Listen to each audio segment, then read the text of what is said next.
Você acha que está evoluindo, mas talvez esteja apenas girando em círculos no segundo estágio da própria existência. A maioria das pessoas morre sem nunca sair dele. Existem 4 transformações que toda alma atravessa, ou deveria atravessar, mas só uma minoria alcança a última. Os outros ficam presos, repetindo os mesmos padrões, acreditando que estão crescendo quando, na verdade, apenas envelhecem. Você pode estar parado agora, achando que está andando. E quanto mais tempo passa no lugar errado, mais sua vida se molda a uma versão distorcida de quem você deveria ser. Se você sente que algo dentro de você pede passagem, mas não consegue nomear o que é, então esse vídeo é para você. Escreva nos comentários agora: eu acordo hoje, não para mim, mas para marcar o instante em que você decide parar de fingir que está vivo. Roma, 1503. Maquiavel tem 34 anos e está em missão diplomática observando o homem mais temido da Itália, Cesare Borgia. Enquanto outros diplomatas tremiam diante do duque, Maquiavel fazia algo diferente. Anotava cada gesto, cada decisão, cada movimento estratégico. Borgia não era apenas brutal, era preciso. Ele sabia quando ser leão e quando ser raposa, quando matar e quando perdoar, quando falar e quando calar. E Maquiavel percebeu algo brutal naqueles dias. A maioria dos homens nunca evolui além da imitação. Eles copiam poder sem entender poder. Vestem a máscara do forte sem construir a estrutura interna. Borgia era diferente. Ele havia passado por estágios que a maioria ignora. E Maquiavel, ao observá-lo, começou a mapear algo que levaria anos para escrever. Os 4 estágios da alma humana. Não são fases cronológicas, são transformações de consciência. E a maioria das pessoas morre no segundo estágio, achando que chegou ao topo. Primeiro estágio: o imitador, o escravo da máscara. Maquiavel percebeu isso observando os pequenos príncipes italianos. Eles imitavam gestos de poder sem ter poder real. Vestiam roupas pomposas, falavam alto, exigiam reverência, mas no momento da crise, desmoronavam, porque não eram príncipes, eram atores. O imitador é aquele que constrói identidade pelo reflexo dos outros. Ele não pergunta: quem sou eu? Pergunta: quem eles querem que eu seja? E passa a vida inteira performando essa resposta. Você veste as roupas que eles aprovam, fala as palavras que eles querem ouvir, escolhe a carreira que eles respeitam e chama isso de vida. Mas não é vida, é teatro. Você não está vivendo, está representando um papel que nunca foi seu. O imitador mede seu valor pelo olhar externo. Seu humor depende de elogios. Suas convicções são frágeis, porque não nascem da reflexão, mas da conformidade. Ele vive em constante comparação. E quanto mais tenta agradar, mais invisível fica para si mesmo. Maquiavel via isso como a forma mais perigosa de fraqueza, porque o imitador acredita que está seguro. Ele tem amigos, tem aprovação, tem lugar na mesa. Mas no primeiro vento forte, tudo desmorona, porque nada daquilo era dele, era emprestado. O mais perigoso dessa fase é que ela pode parecer confortável. O pertencimento ilusório oferece calor, mas não nutre. A estima baseada no outro oferece dopamina, mas não significado. E assim, o imitador vive com a sensação de estar sempre um passo atrás da felicidade. Você conhece esse sentimento. A vida inteira te ensinaram a performar. A sorrir quando queriam simpatia, a calar quando queriam paz, a se esforçar o dobro para merecer migalhas de reconhecimento. E você acreditou que, se trabalhasse duro o suficiente, um dia te veriam, mas não viram, porque o mundo não funciona por merecimento, funciona por percepção. E enquanto você implora, eles te veem como fraco. Quando você para de implorar, você vira inevitável. Alguns permanecem nesse estágio por toda a vida. Morrem com a máscara colada no rosto, sem nunca saber quem estava por trás dela. Mas para aqueles que ousam se escutar, que sentem um desconforto silencioso mesmo em meio à aprovação, nasce a inquietação que leva ao próximo estágio. Segundo estágio: o explorador, o que desce ao próprio inferno. Cesare Borgia não nasceu estrategista. Ele se tornou um. E Maquiavel percebeu quando isso aconteceu. No momento em que Borgia parou de imitar o pai, o papa corrupto, e começou a estudar a si mesmo, suas fraquezas, seus medos, suas sombras. Para que o explorador nasça, algo precisa ruir. O encanto da aprovação externa. Ele não nega a importância do pertencimento, mas já não está disposto a pagar o preço da falsidade para mantê-lo. Ele rompe com o conforto, desafia crenças herdadas, abandona padrões, não por rebeldia vazia, mas por fidelidade ao chamado interior. Neste estágio, surgem perguntas novas. O que realmente me move? O que eu faria se ninguém estivesse olhando? Qual é a minha natureza real? Não a que me ensinaram, mas a que pulsa quando ninguém cobra? O explorador não vive para obedecer regras. Vive para descobrir sua própria lei interna. E isso é aterrorizante, porque significa descer ao próprio inferno, olhar para as partes de si que foram reprimidas, negadas, envergonhadas e integrá-las. Maquiavel, ao escrever sobre Borgia, não estava elogiando crueldade, estava elogiando consciência. Borgia sabia quem era, conhecia suas capacidades e limitações. Não fingia ser bondoso quando precisava ser brutal. Não fingia ser paciente quando a ação era necessária. Ele havia explorado a própria natureza e aceitado o que encontrou. Com o tempo, essa busca vai além do ego. O explorador começa a perceber que a autorrealização não é apenas fazer o que se ama, mas amar aquilo que se é. Ele desenvolve uma aceitação profunda de si mesmo, suas falhas, suas sombras, suas potências. É uma fase de crescimento interior acelerado, mas também de instabilidade. A identidade está em mutação constante, e isso assusta, porque o explorador perde certos vínculos baseados em falsidade. Amigos que não reconhecem a nova versão, familiares que exigem o retorno da antiga máscara, mas ele ganha algo infinitamente mais valioso: coerência entre o que é por dentro e por fora. Neste ponto, a vida começa a ter sabor próprio. O explorador experimenta o prazer de seguir sua intuição, de construir algo único, de viver alinhado com seus próprios valores. O sucesso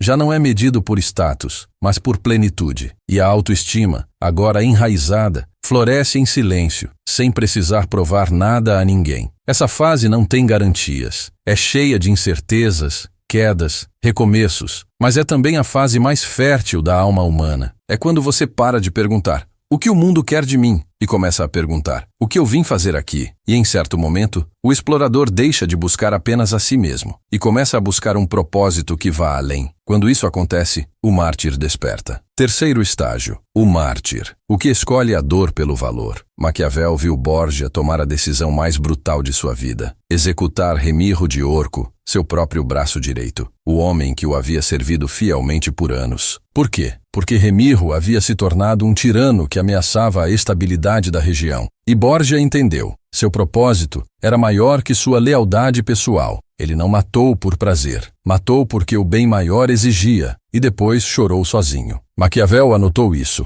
O mártir não é cruel. Ele apenas entende que certos sacrifícios são inevitáveis quando você serve algo maior que si mesmo. O explorador encontra a si mesmo, mas ainda está centrado no eu. Em certo momento, esse foco começa a mudar. A realização pessoal, que antes era a meta, agora se torna instrumento. Surge o desejo de colocar-se a serviço de algo maior, uma causa, um legado, uma missão. Assim nasce o mártir, aquele que transcende os próprios desejos em nome de um propósito. O mártir não renega o prazer da vida, mas entende que o verdadeiro significado está na doação. Ele canaliza sua energia, seu tempo, seu talento, para algo que considera valioso demais para ser ignorado. Este é o estágio onde a palavra sacrifício ganha novo sentido. Não é mais sofrimento imposto, mas entrega voluntária. O mártir escolhe a dor quando ela é o preço do valor. Escolhe a renúncia quando ela preserva a integridade. Escolhe a luta quando ela protege o que importa. O que diferencia o mártir do sofredor comum é a clareza do porquê. Maquiavel observou que Borgia não agia por impulso. Cada movimento tinha propósito. Cada sacrifício tinha razão. Ele havia subordinado o ego à missão. E isso o tornava imbatível, até que a fortuna o traiu. Neste ponto, o indivíduo começa a viver a excelência como uma forma de afeto. O trabalho bem feito, o cuidado com os detalhes, o comprometimento com o outro, tudo isso deixa de ser vaidade e se torna expressão de amor. O mártir não quer apenas ser bom, ele quer fazer o bem, e fazer bem, o bem. É o artista que cria para elevar, o professor que ensina para libertar, o líder que serve, o pai ou mãe que se dedica com presença total. Outra marca deste estágio é o surgimento do desejo de deixar algo que dure além da própria vida. O mártir quer que suas ações, suas palavras, seus ensinamentos permaneçam, não por vaidade, mas por responsabilidade. Ele compreende que viver bem é plantar árvores sob cuja sombra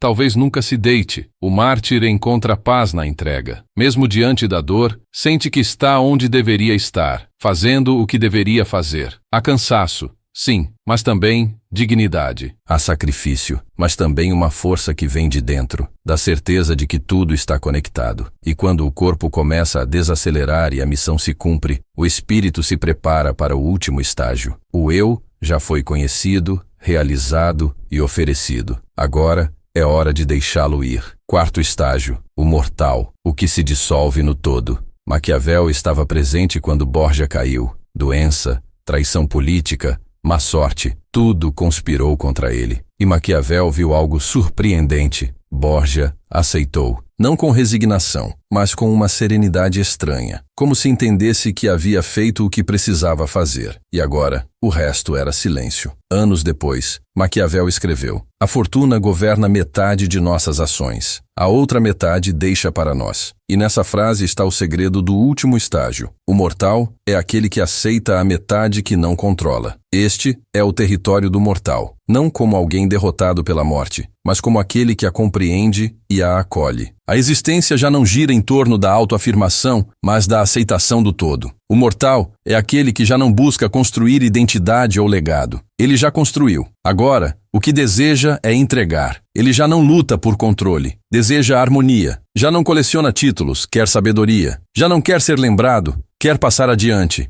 Neste estágio, há menos fala e mais escuta. O mortal observa, orienta, ensina. A figura do ancião, do mentor, do sábio é o arquétipo central desta fase. E não se trata de idade cronológica, mas de maturidade espiritual. A morte, que tanto aterrorizava o imitador, agora se torna uma companheira silenciosa. Não mais uma inimiga, mas uma mestra. O mortal encontra sentido não mais em si, mas na interconexão de tudo. Ele vê beleza no ordinário, valor no pequeno, eternidade no instante. O mundo deixa de ser cenário de conquistas e passa a ser palco de presença. Maquiavel, nos últimos dias de vida, disse ao amigo Guicciardini: "Prefiro ir para o inferno com os grandes pensadores do que para o céu com os medíocres." Não era arrogância, era aceitação. Ele sabia quem era, sabia o que havia feito e estava em paz. O foco não está mais no "o que eu sou", mas no "o que posso devolver". A maior herança do mortal não é material, é espiritual. São histórias, conselhos, valores. É a forma como viveu, mais do que o que acumulou. É a leveza com que encara a morte que inspira os vivos a repensarem a vida. Ao atingir esse estágio, o ser humano não se anula, ele se amplia, tornando-se parte do eterno. E, paradoxalmente, é nesse esvaziamento que se encontra a plenitude definitiva. Então, onde você está agora? Ainda imita? Ainda busca a aprovação como os pequenos príncipes que Maquiavel desprezava? Ou já começou a explorar? Já desceu ao próprio inferno para descobrir quem realmente é? Ou talvez já tenha chegado ao mártir, aquele que entendeu que a vida só tem sentido quando serve a algo maior.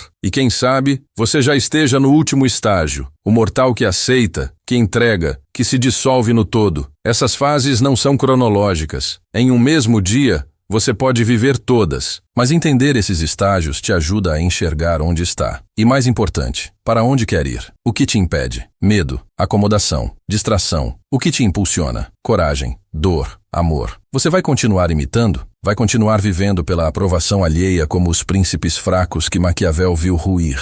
Ou vai fazer como Borgia fez? Descer ao próprio inferno, conhecer sua natureza real e usar esse conhecimento para algo maior. A diferença entre os 4 estágios é brutal. O imitador vive para ser amado. O explorador vive para ser autêntico. O mártir vive para ser útil. E o mortal vive para ser parte do todo. A maioria morre no segundo estágio. Alguns chegam ao terceiro. Pouquíssimos alcançam o quarto. Mas todos podem caminhar em direção a eles. Cesare Borgia perdeu tudo. Morreu sozinho, traído, esquecido. Mas Maquiavel imortalizou não sua vitória, imortalizou sua consciência, a forma como ele atravessou os estágios, como ele parou de imitar, explorou a si mesmo, serviu um propósito maior e, no fim, aceitou a queda com dignidade, porque o reconhecimento externo nunca salva ninguém. O que salva é a paz de saber que você fez o que precisava fazer, viu ou não viu o mundo. Se este vídeo te tocou de alguma forma, se você reconhece nesses estágios um pedaço da sua própria luta, inscreva-se no canal. Aqui não vendemos motivação rasa. Entregamos verdade crua, filosofia aplicada e o mapa que Maquiavel deixou para quem decide parar de imitar e começar a existir. E antes de sair, faça o gesto que marca essa ruptura. Escreva nos comentários: "Eu acordo hoje", porque é nessa frase,